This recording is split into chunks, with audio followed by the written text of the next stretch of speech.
In this lesson, we're going to look at how to solve radical equations. And the first thing you need to know is that in order to solve a radical equation, you have to remove the radical. And that is done by isolating the radical and then squaring both sides, because we know that a radical times itself removes the radical. So we would definitely want to square the radical side, but that means we have to square both sides. And then another important thing you need to know is that you have to check all of your answers, because squaring both sides introduces errors into your work. And it's not that you're making a mistake, it's that when you square a number you lose the original sign of the number, because when you square something it becomes positive. So you always have to check your answer in the original equation and make sure that it really works the way you think it does. Squaring both sides can lead to false answers. Okay, let's look at square root of 2x minus 1 plus 2 equals x. So the first thing we want to do is isolate our radical, and that means that the plus 2 has to go. So let's do minus 2 on both sides, and that will leave us with x minus 2 on the right side. Now we will square both sides, like so, and on the left side, squaring the radical removes the radical. And on the right side, we will have to square this binomial, which is a FOIL operation. And so that's going to give us 3 terms. You know, when you do binomial times binomial, you get a trinomial. So the way to do this most easily, without any scratch work, is to do first times first, which will give you x squared. And then to get the middle term, you do x times negative 2 times 2. You have to double that middle term. So it's negative 4x. And then last times last gives you plus 4. So the reason you have to double this middle term is because this is both outer and inner already added together. So outer would be negative 2x and inner would also be negative 2x. Together they make negative 4x. Now this is a quadratic equation. You can tell because of this exponent here. So in order to solve a quadratic equation, we need to get all the terms on one side so we can decide whether to factor it or not. So I'm going to subtract 2x and add 1 to both sides. So negative 4x minus 2x gives us negative 6x, and 4 plus 1 gives us 5. Okay, now this should factor. So first times first makes x times x. The signs need to be the same, and they both need to be negative. And last times last is 5. So 5 times 1. Now make sure that outer plus inner will add up to the middle term you want, and it will. So we're going to get 2 solutions here, one from each factor, but they are only potential solutions. If x minus 5 equals 0, then x equals 5.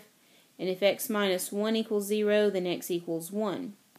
So our 2 potential solutions are 5 and 1. And in order to find out if they are good solutions or not, we need to check them in the original equation. So I'm going to copy this original equation over, but I will replace each x with 5, and then we'll do the 1 next. So here is square root of 2x minus 1 plus 2 equals x. And you can see I've substituted the 5 in. So now 2 times 5 is 10, and 10 minus 1 is 9. And square root of 9 will be 3. 3 plus 2 is 5. That's true, so this solution is a good solution because it checks out. Now let's check 1. So again, I have substituted the 1 in place of the x, and I forgot to make it red over here, but that's okay. Alright, 2 times 1 is 2, and 2 minus 1 is 1. And then the square root of 1 is 1, and so 1 plus 2 is 3, and now our equation says 3 equals 1, which is false. So that tells me that this solution is not a valid solution, and the only solution to our equation is 5. Alright, here's just another kind of similar example. If I were you, I would copy this one on a piece of paper and try to work it by myself first. Pause the video while you try to do it yourself. Alright, here we go. We're going to do it together now. And the first thing you need to do is isolate the radical. So let's get rid of the plus 3 on both sides. So this side ends up with x minus 3. Now we want to eliminate the radical, so we will square both sides. And squaring the left side removes the radical, and squaring the right side produces a trinomial. So it's going to be first times first is x squared. The middle term will be negative 3x times 2, so negative 6x. And the last term will be negative 3 times negative 3, which is positive 9. Now we're going to get rid of the x and the plus 3. So we'll do minus x and minus 3 on both sides. That will give me a 1 over here. And on the right side, x squared minus 7x and plus 6. This is negative 6x minus 1x and 9 minus 3. Now, this is a quadratic equation that has to be solved. So we will do this by factoring, and this is going to make two binomials because it's a trinomial. First times first is x times x. The signs need to be the same. They both need to be negative. And this is going to be 6 times 1, so that our middle term will add up to 7. Because negative 1x minus 6x will add up to negative 7x. Now our two potential solutions are 6 and 1.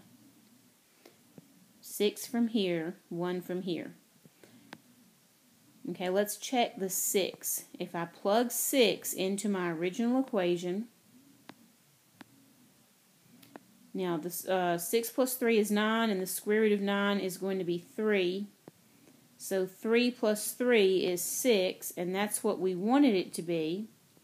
So the 6 is a good solution. And let's check 1. If I plug in the 1, 1 plus 3 is 4, and the square root of 4 is 2, and 2 plus 3 is not 1. 2 plus 3, of course, is 5. So that's a bad solution. And we end up only being able to keep the 6 as part of our final solution.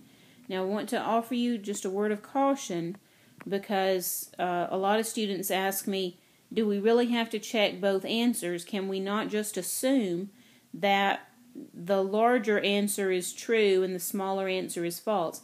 And the answer is no, you cannot assume that. Even if one of them is negative, just because a number is negative does not necessarily mean that it's not a good solution. Sometimes you can have both kinds of, both numbers could check as solutions, or both numbers could fail as solutions, or the small one could check out, or the large one could check out. So you really can't assume anything, and you have to check them both.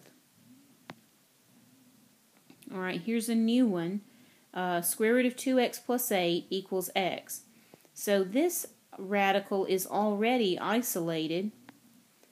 So if I square the left side, it removes the radical, and if I square the right side, I get x squared. So this one's pretty simple. And now, in order to see whether it will factor or not, so I can solve it, I'm going to need to see all the terms on one side of the equal mark. I will move these two terms to the right side, and the reason I want to move them to the right side as opposed to moving this one to the left side is because if we are going to factor, we're going to want our variable terms, or our x squared term to be positive. It's just kind of awkward to factor with a negative x squared term. So here I have taken my 2x over here, so it makes negative 2x, and also my 8 makes negative 8.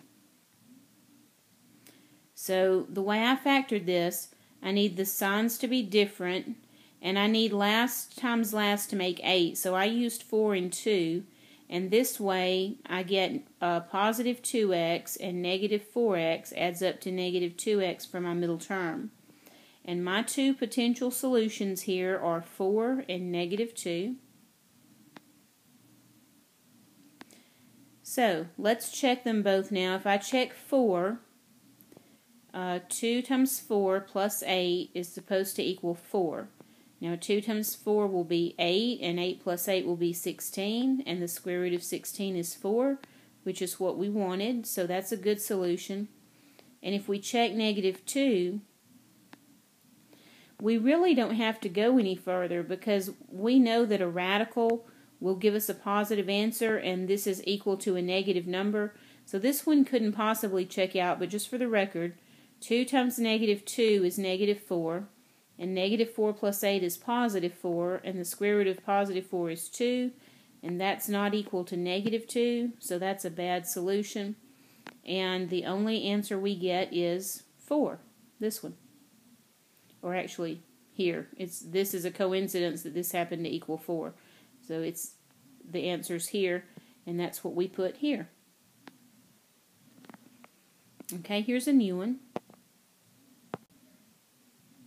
So we're going to solve x minus the square root of 2x plus 5 equals 5. And again, we want our radical to be isolated first. And this radical is negative, so what I'm going to do, just to keep everything on the up and up, I'm going to take this radical to the opposite side so it will be positive. I'm going to take this 5 to the left side so that the radical can be by itself. So I've moved my 5 to the left side, it's now negative, and I'm moving my radical to the right side, it is now positive. So now I want to get rid of the radical, and I will square both sides. And so squaring both sides removes the radical from here, and it's going to give me a trinomial over here. So first times first is x squared. My middle term will be negative 5x times 2, so it's negative 10x. And last times last is positive 25. And if I square the right side, I get 2x plus 5. Now, we're going to want one side to equal 0 so we can see whether to factor. And if I remove the 2x and the 5 from here, that means I have to subtract 2x and 5 from here. So that's going to end up negative 10x minus 2x is negative 12x, and 25 minus 5 is 20. So this will be a trinomial we can factor. First times first will be x times x. The signs should be the same and both negative. And 20 could be 2 times 10. This way I get the negative 12x that we need in the middle. So our two possible solutions are 2 and 10. And we have to check them both as always. So here I have plugged in my 2 in place of my x. Now 2 times 2 is 4, and 4 plus 5 is 9. So I'm getting 2 minus square root of 9. So that's 2 minus 3, which is negative 1. And that's not going to equal our right side. So that's a bad solution. But if I check 10, 2 times 10 is 20, and 20 plus 5 is 25. And the square root of 5 is 5, so 10 minus 5 equals 5, which is our right side, so that's good. So the only solution we get to keep in this case is 10. Okay, let's solve. Square root of x minus 3 equals x minus 9. So number one, very first rule always for these is to isolate the radical. So let's add 3 to both sides. Negative 9 plus 3 is negative 6. And now we will square both sides. And the square root of x squared, square root of x squared gives us x. And x minus 6 squared gives us three terms. X times x is x squared. The middle term will be negative 6x times 2, so negative 12x. And then the last term will be plus 36. And we know that this is quadratic, so we'll want to factor it. So let's subtract x from both sides. And if we factor this into x minus 9 times x minus 4, then we can get our two potential solutions of 9 and 4. And we have to check them both. So here I'm going to plug in 9. And the square root of 9 is 3, so the left side says 3 minus 3, and the right side says 9 minus 9. So that says 0 equals 0. Well, that's true. So 9 is a good solution. If I check 4, then I get square root of 4 minus 3 equals 4 minus 9. Well, square root of 4 is 2, actually. Okay, fixed it. So 2 minus 3, and the right side adds up to 4 minus 9, which is negative 5, but 2 minus 3 is not correct. So this one's not going to work out. And that's how you do it. So our final solution is just 9, because that's the only one that checked out. And so I hope that you will open up your homework and practice on some of these. They're really, very much the same process over and over. Isolate your radical, square both sides, check your answers.